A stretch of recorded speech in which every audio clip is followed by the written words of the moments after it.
Growing up, I always felt like the backdrop in a two-person play, starring my sister, Lily, as the cherished lead. Our parents never tried to hide their preference for her.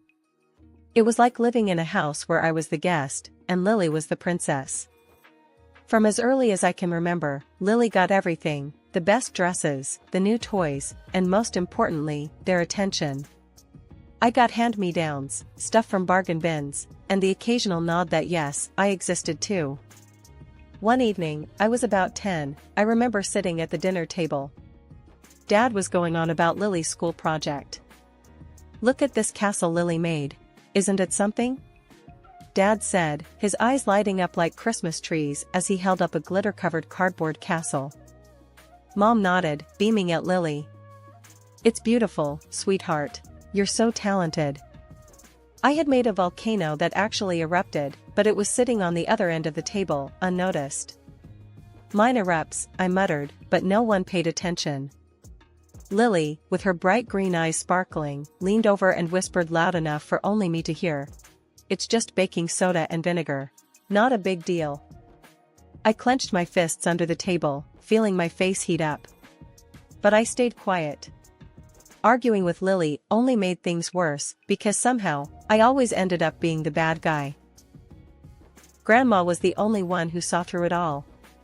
She lived with us, thank God, and she was my one ally. One day, after a particularly nasty episode where Lily had blamed me for breaking a vase I hadn't even touched, Grandma pulled me aside. "You know, Anna, your parents might not see everything, but I do. You're just as special, never doubt that," she said, her voice firm and reassuring. "I wish they could see that too," I replied, looking down at my scuffed shoes. Grandma hugged me tightly. "I've told your dad time and again. Children should be loved equally." But it never changed. As we grew up, Lily turned into a master of manipulation. She had our parents wrapped around her finger, and anything she did wrong somehow got pinned on me.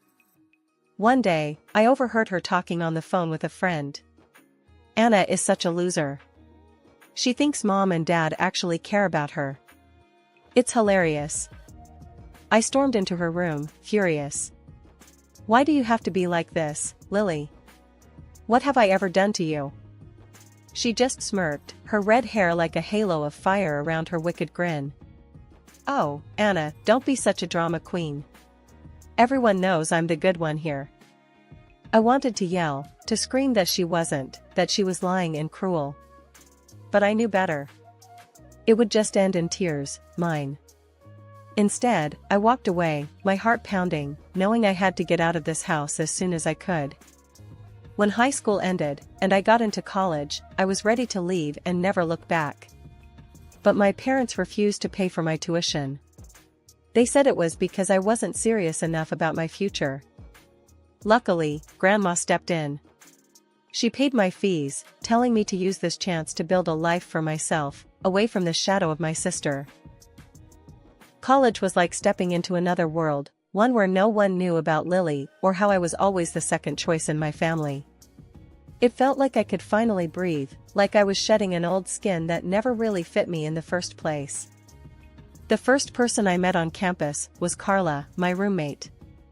She was from another state and didn't know a thing about me, which was refreshing. Carla had this straightforward way of talking that I wasn't used to back home.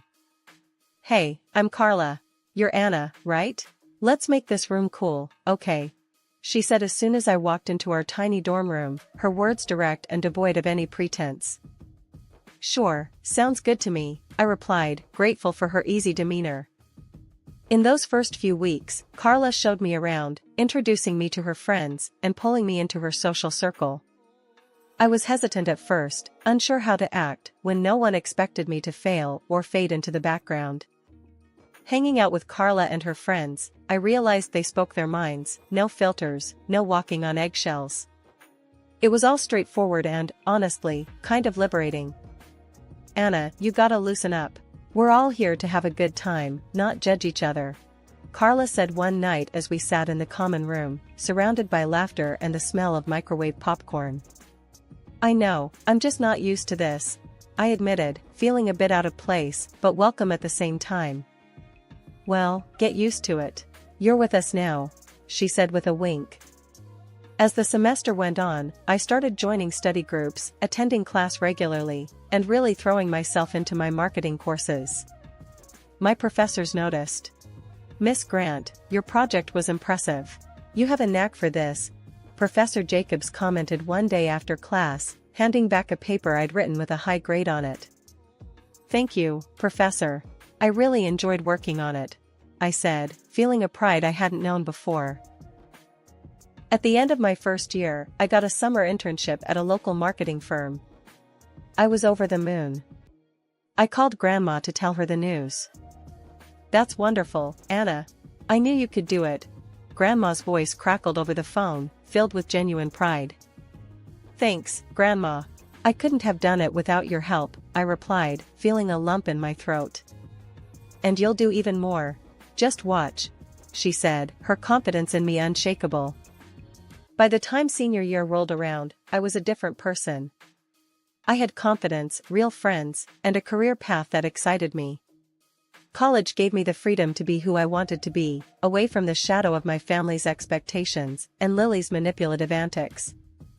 After graduation, I landed a job at a well-known cosmetology company in the city.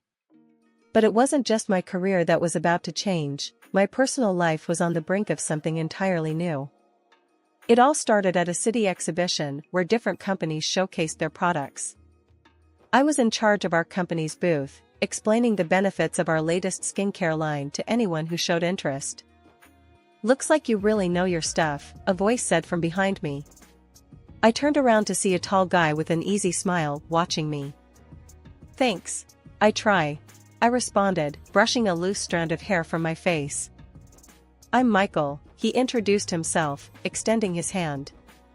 Anna, I replied, shaking his hand. There was an immediate, undeniable spark. We chatted casually at first about the products and the exhibition. But then, the conversation shifted. Michael was funny, throwing jokes left and right, making me laugh more than I had in a long while. And so, half-jokingly, we set up a date for the following weekend. Dinner turned into seeing each other almost every weekend after that.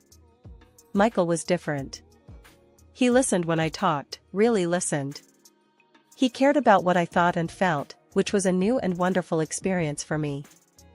The months flew by, filled with little moments and big feelings. Before I knew it, a year had passed, and we were seriously discussing our future together. One night, over a quiet dinner at our favorite little Italian place, Michael looked more serious than usual. He took a deep breath.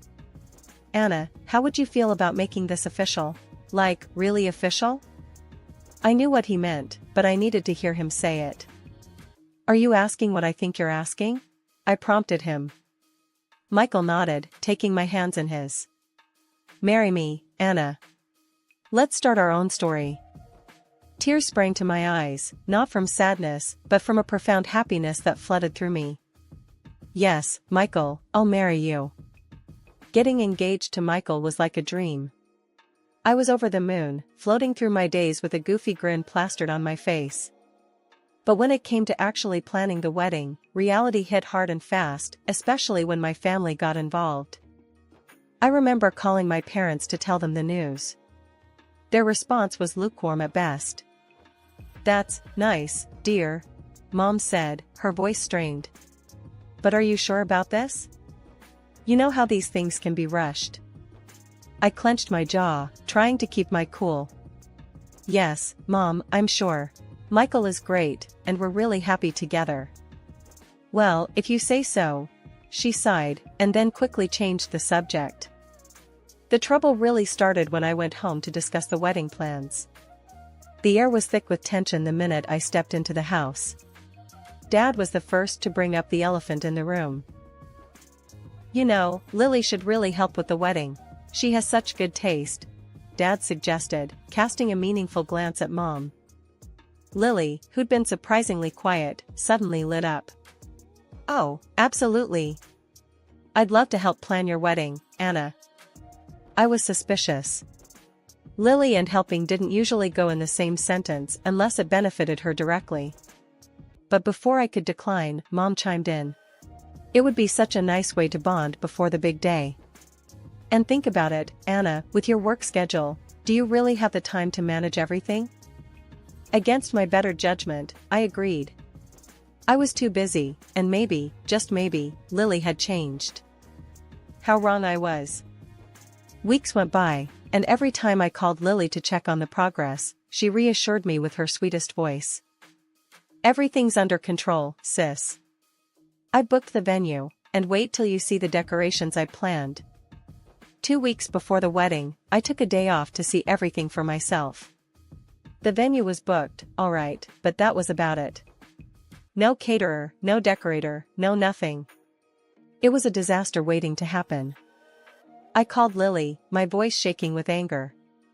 What the hell, Lily? You said everything was taken care of. Oh, calm down, Anna, you're always so dramatic. It's all going to be fine. She brushed me off. Fine? There's nothing done. Were you planning to ruin my wedding? There was a pause on the other end of the line.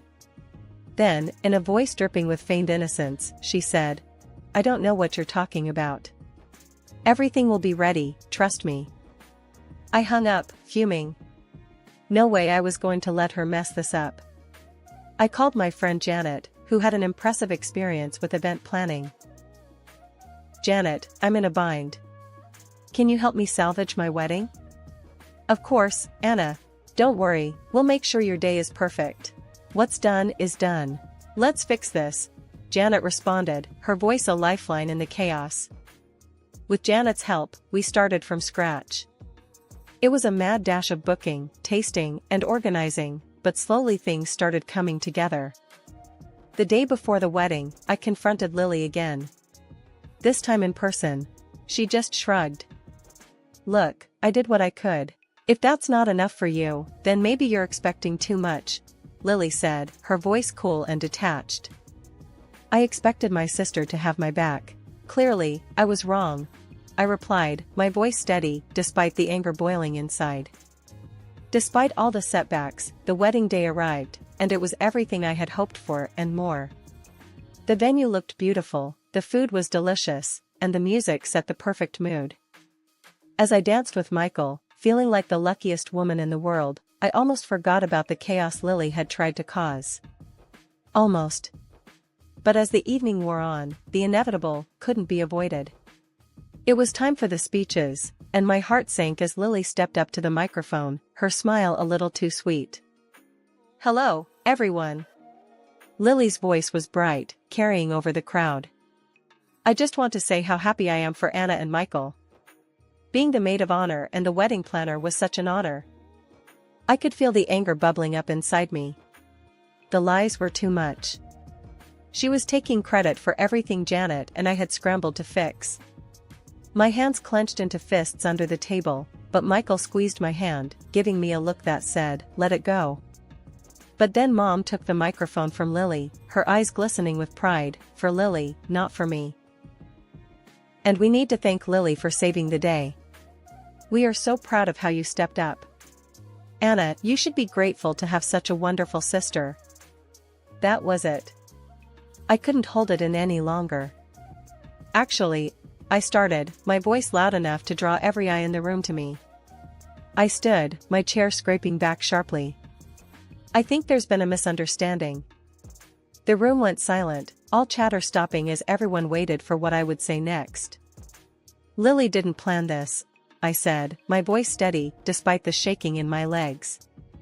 2 weeks before today, I found out nothing was prepared. No flowers, no caterer, not even a cake. If it wasn't for my friend Janet, who is here tonight, this day would have been a disaster. Lily stood up, her chair clattering behind her. That's not true. I did so much for this wedding. Anna, why are you always trying to make me look bad? Why? You wanted this day to fail. I said, turning to face him, then the crowd. I have the emails from the vendors, messages saying they hadn't heard from anyone until I contacted them. Lily's expression faltered, then burst into tears, running from the room. The dramatic exit, another classic move. The rest of the evening was a blur. Some guests whispered and shot me sympathetic looks, while others seemed to buy into Lily's tearful act. It hurt, but at least now, some people knew the truth. As the party wound down, Michael held me close, whispering, "We're married now. That's all that matters." He was right. Despite the drama, we were together, and that was the most important thing. But as we left the venue, I couldn't help but feel the sting of my family's doubts, and Lily's treachery lingering in the air. Just when I thought things couldn't get any worse, they did. My sister Lily disappeared, leaving behind nothing but her car, her purse, and a damning note that pointed the finger straight at me. The note was a masterstroke in her ongoing drama, claiming my supposed cruelty drove her to think about ending her life. The fallout was immediate and brutal. My parents, already cool towards me thanks to Lily's theatrics at the wedding, now turned ice cold. The phone call from my mom about Lily's disappearance is etched into my mind, her voice cold and accusing. "Anna, your sister is gone.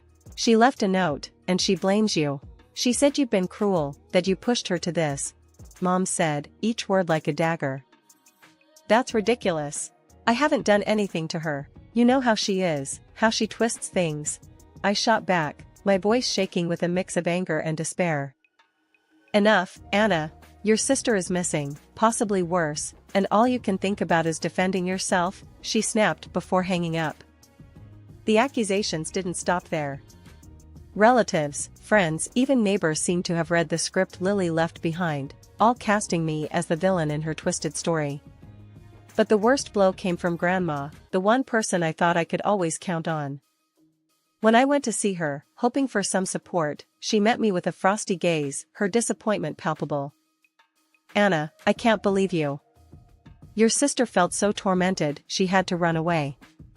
And all you can say is that it's a lie?" Grandma's voice was stern, her usual warm tone gone. "Grandma, please, you know me. I would never hurt Lily," I pleaded, feeling the tears start to well up. Grandma shook her head, her expression hardening. "I thought I knew you. But Lily's note.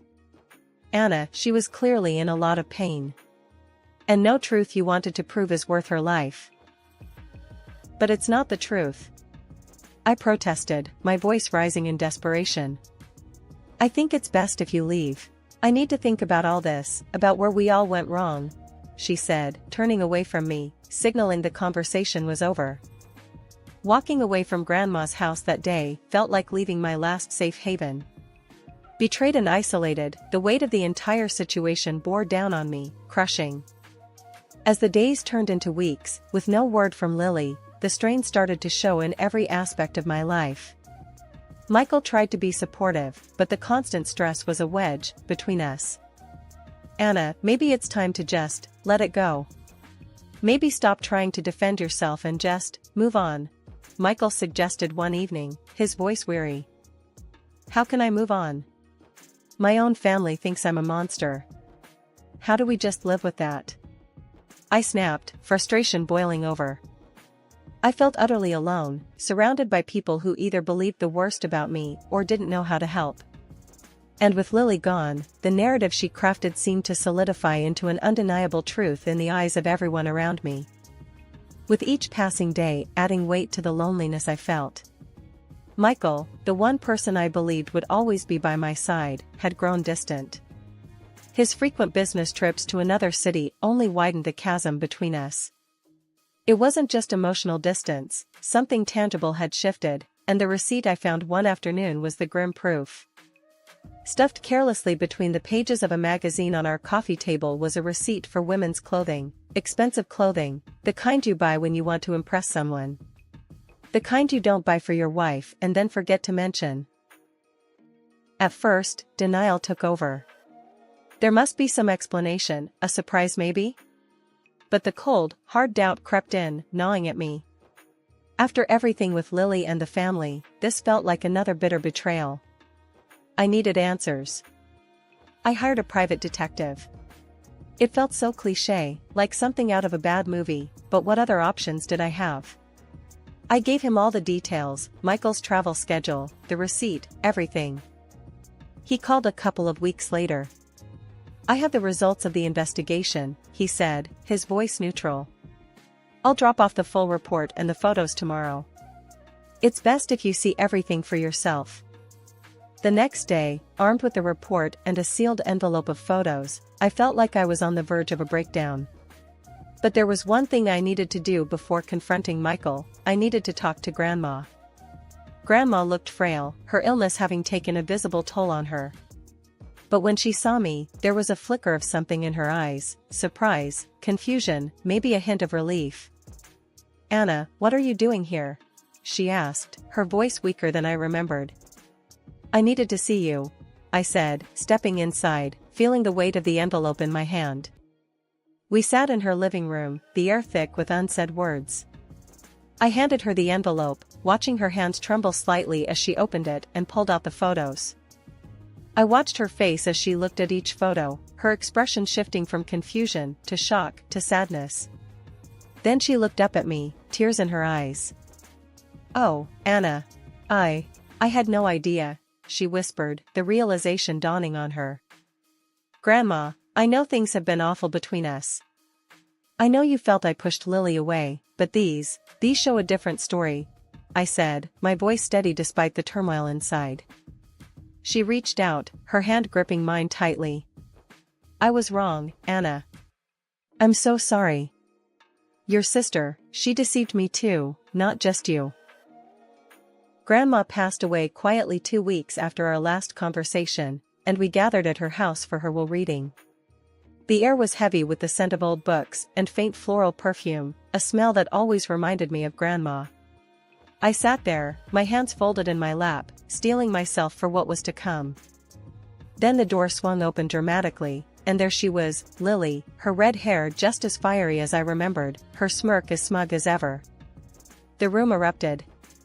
My parents burst into tears, rushing to embrace her, cries of joy mingling with sighs of relief. Everyone was shocked, everyone except me. Lily didn't waste a moment, striding over to Michael with that confident swagger, planting a kiss on his lips like she owned him. The gasps that followed were audible, the shock palpable. She turned to face me, that smirk still playing on her lips. "I planned it all, Anna," she said, her voice loud and clear for everyone to hear. "I made sure Grandma would turn against you, thinking she'd leave everything to me. Pretty clever, huh?" The room froze, all eyes on us. Michael moved to sit next to Lily, their hands finding each other like pieces of a sinister puzzle falling into place. I felt the eyes on me, waiting for a breakdown, a scream, tears, anything. But I was done with the theatrics. I met Lily's gaze with a calm I barely felt. "Are you done?" I asked, my voice even. Her smile faltered, not expecting my composure. The notary cleared his throat, ready to read Grandma's will. You could hear a pin drop as he unfolded the papers, his voice solemn. "I, Eleanor Thompson, being of sound mind and body, hereby bequeath all my property and assets to..." There was a pause, a cruel stretch of silence, before he continued. "Anna Grant." Lily's face, Michael's face, it was a picture. The shock, the disbelief, the betrayal. It was all there, raw and unfiltered. Michael looked at me, then at Lily, his expression one of a man defeated. "I knew about everything," I said, my voice carrying across the room. "I knew you were hiding in the city Michael frequently visited for his business trips. I knew about the affair." I pulled out the photos and evidence the detective had gathered and tossed them on the table. The room erupted into chaos, voices raised in shock, anger, disbelief. My parents, still clinging to their golden child, looked at me with eyes full of questions and accusations. Lily and Michael started blubbering, apologies and excuses spilling out. "Anna, please, we didn't mean..." "Save it," I cut them off, my heart hardening against their fake pleas. "I'm filing for divorce, and I want compensation for the betrayal." My statement was met with stunned silence, then more whispers. Lily tried to reach out, tears streaming down her face, but I was done. "You made your choice," I told her coldly. After the meeting, as the room cleared, I stayed back, letting the reality of everything wash over me. The money, the property, it meant nothing compared to the betrayal. I signed the necessary papers, my signature steady, my resolve clear. Life moved on.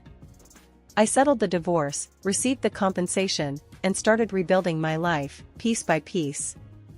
It was hard, harder than anything I'd ever done. But for the first time in a long time, I felt like I was in control of my own story.